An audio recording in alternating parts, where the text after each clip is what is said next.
4.3ல் question number 23 15 புள்ளிகளில் 7 புள்ளிகள் ஒரு கோட்டிலும் மற்றும் மீதி உள்ள 8 புள்ளிகள் மற்றொரு கோட்டிலும் இணைக்கோட்டிலும் அமைந்துள்ளது. ரெண்டு இணைக்கோடு இருக்குது. அதில் ஒரு கோட்டில் 7 புள்ளி இருக்குது, இன்னொரு கோட்டில் 8 புள்ளி இருக்குது. மொத்தம் 15 புள்ளி. இதில் 15 புள்ளிகளை கொண்டு எத்தனை முக்கோணங்களை அமைக்கலாம்? அந்த 15 புள்ளிகளை கொண்டு எத்தனை முக்கோணங்கள் அமைக்கலாம்னு கேட்குறாங்க. இப்போ தீர்வு கண்டுபிடிக்கிறோம். இப்போ ஒரு டயக்ராமை நான் போட்டு கேட்டுறேன்.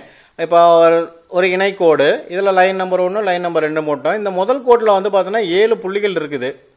ஒரு கோட்டில் 7, ஒரு கோட்டில் 8. இந்த கீழே கோட்டில் 7 கொடுத்துக்கிட்டேன், மேலே இருக்கிற கோட்டில் 8 கொடுத்துக்கிட்டேன். அப்போ முக்கோணம் வரையினா எத்தனை புள்ளிகள் தேவை? நமக்கு 3 புள்ளிகள் தேவை. அப்போ நம்ம எழுதுகிறோம், முக்கோணம் வரைய 3 புள்ளிகள் தேவை.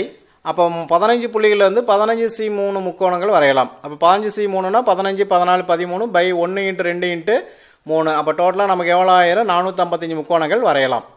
ஆனால் ஒரு ஒரு நேர்கோட்டில் இருக்குது. நேர்கோட்டில் பாரு, ஃபஸ்ட்டில் 8 இருக்குது, இங்கே ஒரு 7 இருக்குது. அதில் முக்கோணம் வரைய முடியுமா? வரைய முடியாது. 7 புள்ளிகள் ஒரே நேர்கோட்டில் உள்ளதாக 7C3 அதில் வந்து முக்கோணம் வரைய முடியாது. அப்போ 7C3னா 7, 6, 5 பை 1 × 2 3. இப்போ 2, 3, 6, 6, 6 இங்கே ஆன்சர் பண்ணிட்டோம்னா 35 முக்கோணம் வந்து வரைய முடியாது. இந்த 7 புள்ளி இருக்கிற கோட்டில் வந்து 35 முடியாது. நம்ம வந்து மொத்தமாக போட்டாச்சு. அதில் இதில் வரைய முடியாத கோடுகள் எத்தனை பார்க்குறோம்? 35 முக்கோணங்கள் வரைய முடியாது. அப்போ 8 புள்ளி இருக்கிறது ஒரே நேர்கோட்டில் இருக்குது. அப்போ 8 புள்ளி ஒரே நேர்கோட்டில் உள்ளதுன்னா அதில் முக்கோணம் வரைய முடியாதது வந்து 8C3. 8C3னா 8, 7, 6, 1, 2, 3. அப்போ இந்த 2, 3, 6, 6, 6 இங்கே ஆன்சர் பண்ணிட்டேன்னா 7, 8, 56 முக்கோணங்கள் வரைய முடியாது. சரியா? அப்போ இந்த 2 முக்கோணம் வரைய முடியாது. டோட்டல் முக்கோணத்துலேருந்து இதை கழிச்சிட்டா போதுமானது.